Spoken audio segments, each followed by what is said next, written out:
Simone Biles. What better way to explore Isaac Newton's 3 laws of motion with than the most decorated gymnast of all time? We start off with the first law. An object will not change its motion unless acted on by an unbalanced force. We can see this very clearly during Simone's uneven bar routine at the American Classic. When she is still, she is at equilibrium, as all the forces surrounding her are equal to a net force of 0 newtons. Then, she jumps and swings.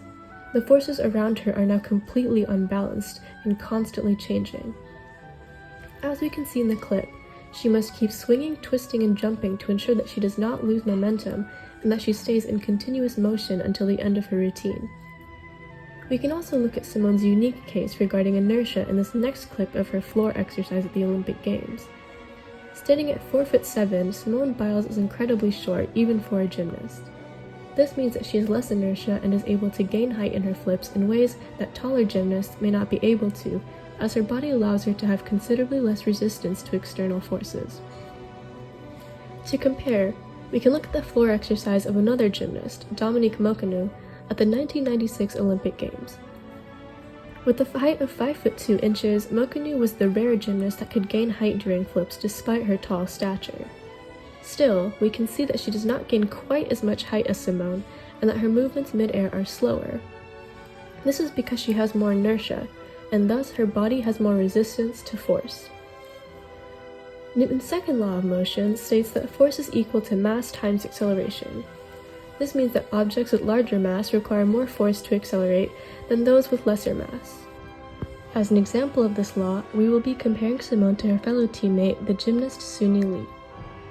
Weighing a mere 47 kilograms, Simone is very light. This entails that she requires less acceleration than her heavier counterparts to complete actions that demand immense force. In contrast, Suni Lee stands at a weight of 52 kilograms. As we can see here, she is taking the same number of accelerating steps before her jump as Simone did.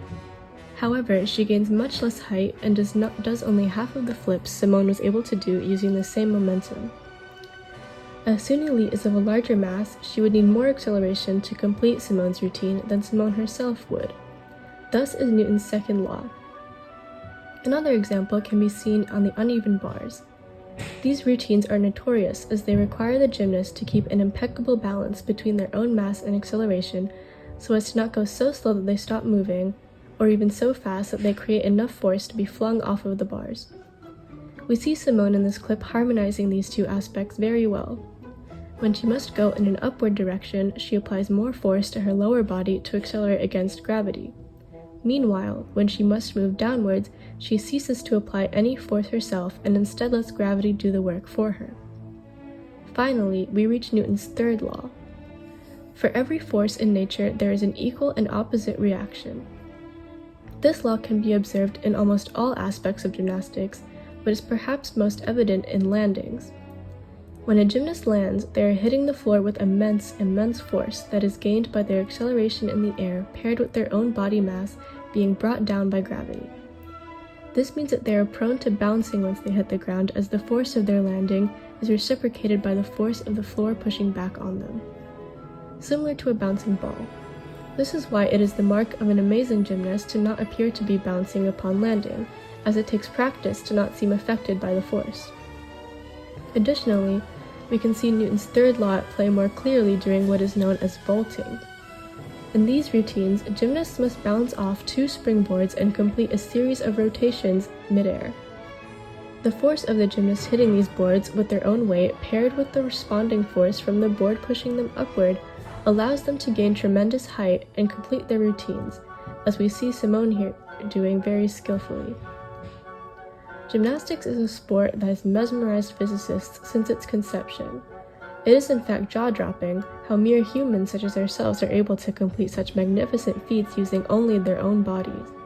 Thankfully, these magnificent feats can be explained by our good old pals, Newton's 3 laws of motion.